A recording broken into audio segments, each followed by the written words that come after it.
Вот я тут вторую часть решил. Там прервалось, и не видел я, где прервалось, и не мог продолжить, к сожалению. А там я говорил, и в пустоту, оказывается.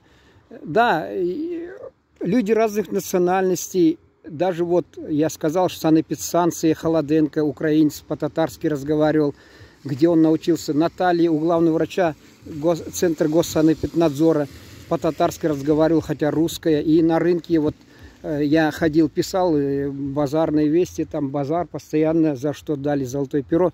И вот в Казани дали. И вот там тоже сидела среди контролеров, тоже тетенька для меня тогда.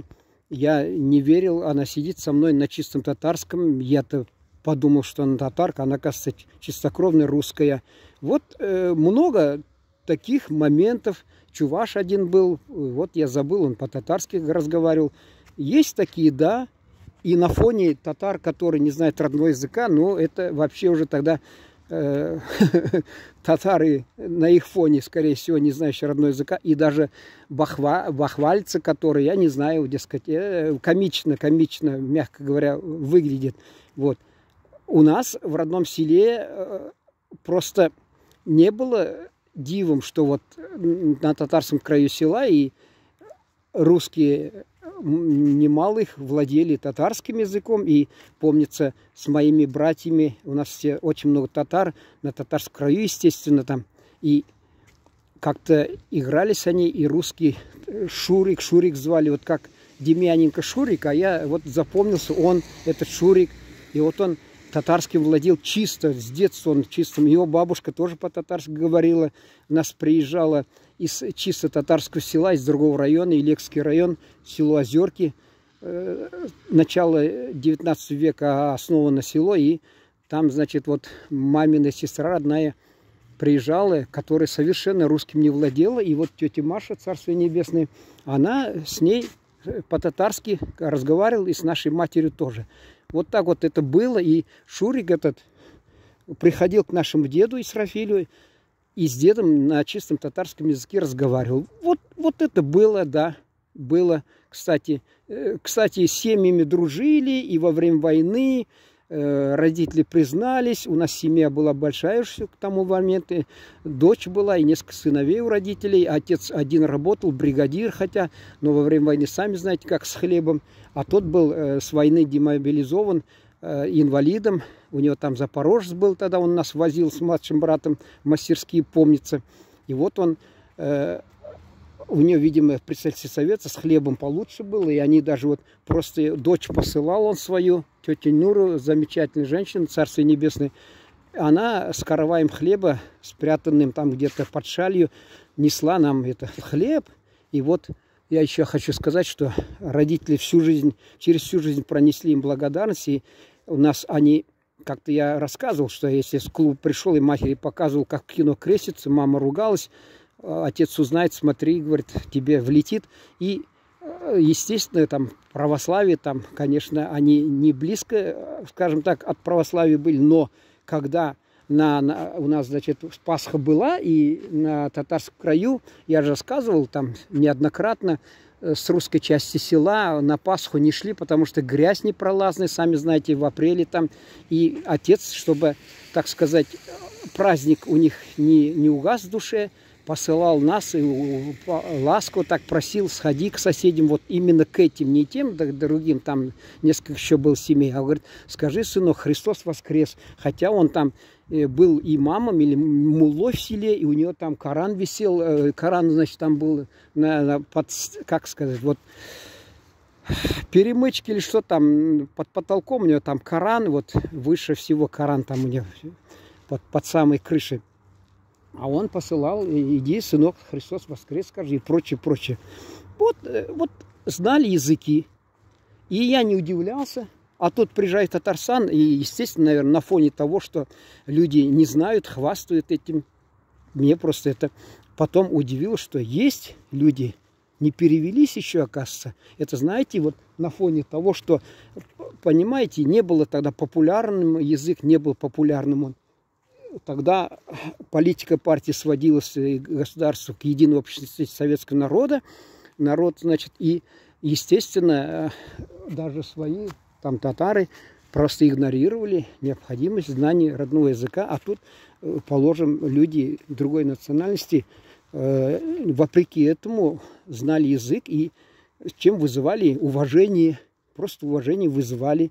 Хотя я не думаю, что некоторые, большинство как-то все-таки воспитаны были. У нас город изначально здесь как-то было много из разных концов страны, и все на русском. И мне даже приятель, скажем так, в редакции вместе работали, он говорит, мы с женой, типа как шутку говорят, ткнули пальцем в карту, вот и поехали, мы не думали, что это в Татарстане находится. Представляете, вот люди с высшим образованием, оба они, да, ну он как Литинститут, там первый курс, второй коридор, потом, видно, так он не закончил. Супруга, может, учился его там, ныне покойная там, вот, и он говорит, мы не знали, что в Татарстане находится, это надо же, образованные люди. Естественно, они никакого понятия не имели, вот, не знали, что вообще в Татарстане находится этот город. И на фоне того, что вот, на фоне всеобщего, как нигилизма вот такого национального, особенно там среди татар, к своему языку, которые там, если с сел, с деревень приехали на КамАЗ, они, конечно, там чувствовали себя некомфортно, да, не совсем, и все, потому что они по-русски-то плоховато знали, а потом, в отличие от Казани, где устои были многовековые, и там не было вот такой, скажем, стряски, что ли, как вот слова-то надо подобрать все-таки, чтобы, как вот, ошибочно, чтобы у людей впечатление не создалось. В Казани, короче, устоявшийся там быт был, отношения, а у нас люди приехали с разных концов страны, у каждого свои тараканы в голове, можно так сказать. И они, естественно, когда прибыли сюда, и тут, оказывается, надо же, татары там живут, понимаете, приехали, если уж эти образованные люди, так говорили, удивились, что здесь, оказывается, Татарстан. И вот они приехали, удивились, надо же, вот. И все, этим все сказано. Я в русскоязычной газете работал первое время, вообще, положим, там, вот, надо главному редактору дать должное, она, допустим, которая со мной вместе зав. Отделом партийной жизни, там, я в отделе работал, она стала главным редактором, она мне, допустим, свободно допускала там публикации, я слова татарские употреблял.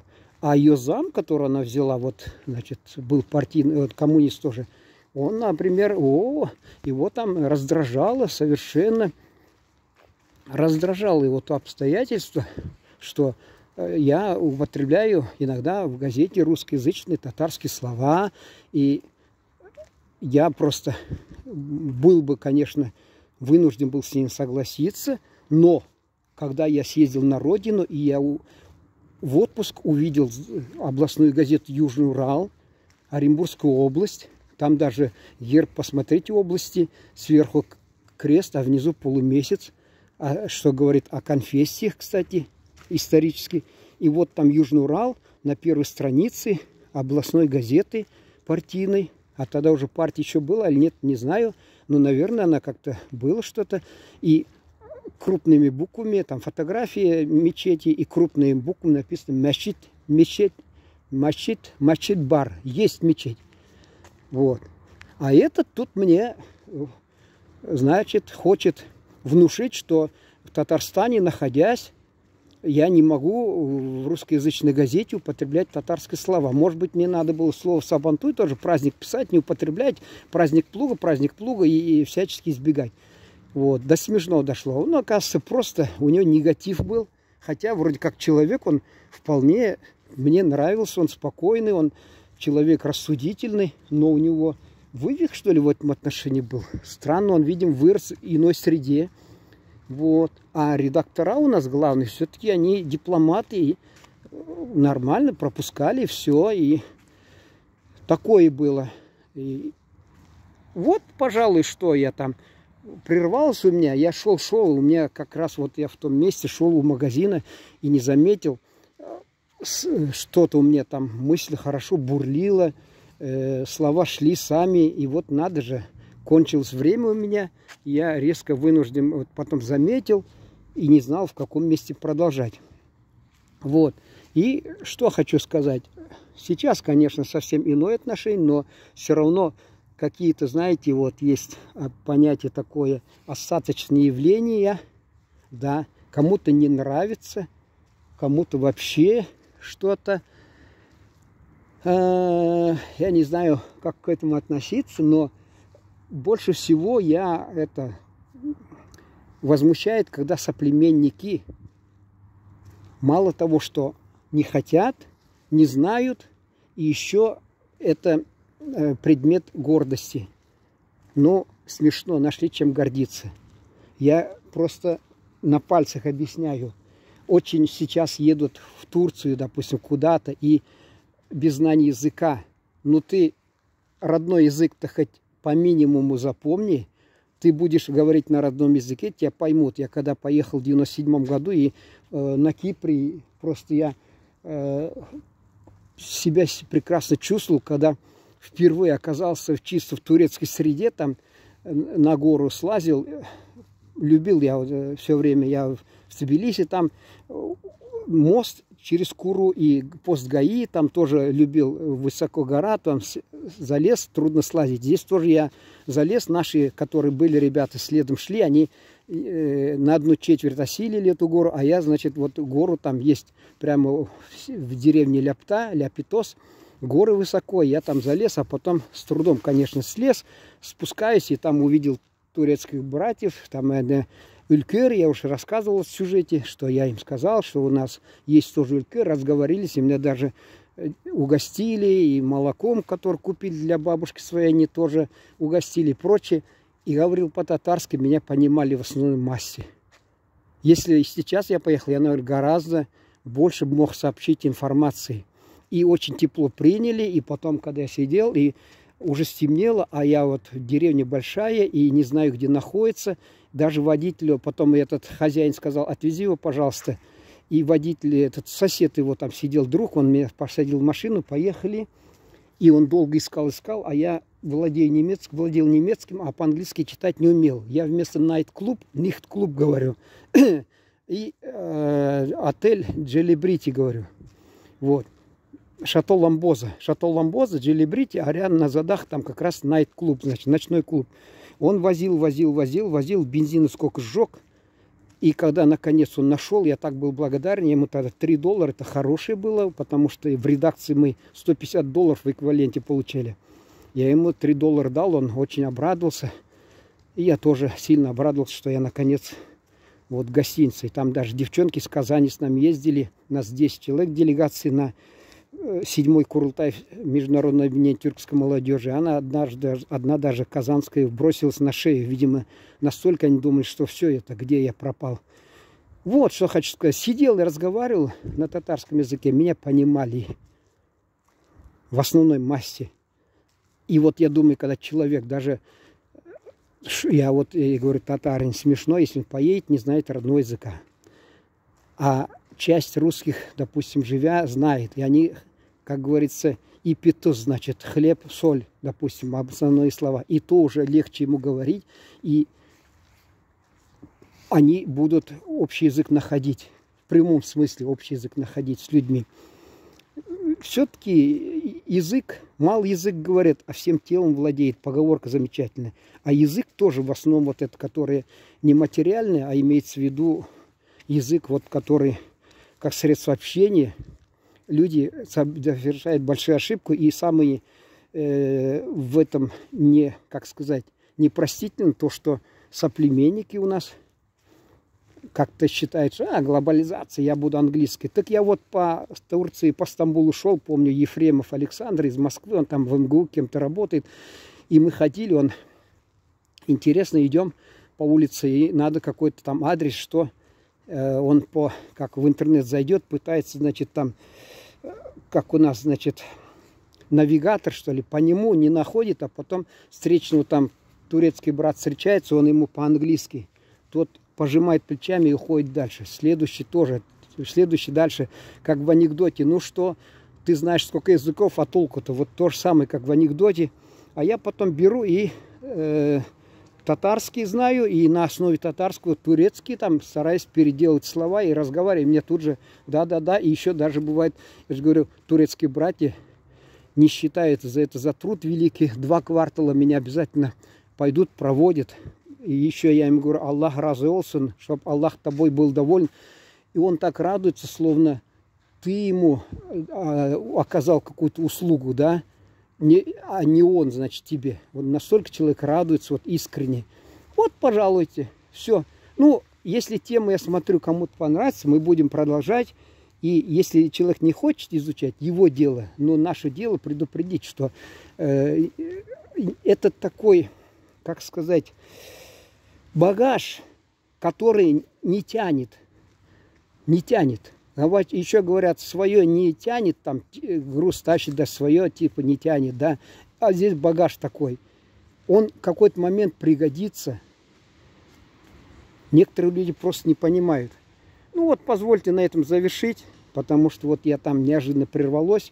И если я замечу и увижу комментарии, и как-то заинтересовать людей, то обязательно эту тему продолжу, потому что я в газете работаю, я отдел национальных отношений, я писал на эти темы, и в русскоязычной газете как раз был период такой благоприятственный, как раз политика, значит, в республиках, руководствах республик сводилась к тому, чтобы изучали люди, знали 2 языка.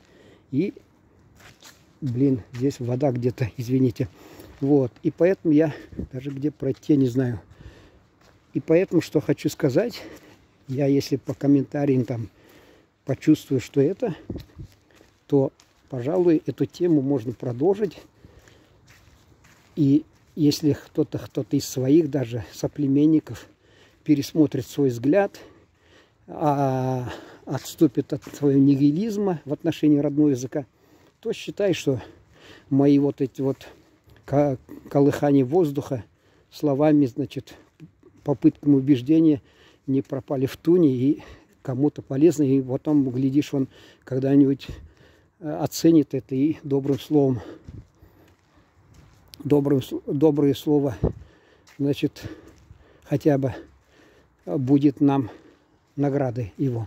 Все, спасибо за внимание, всего доброго.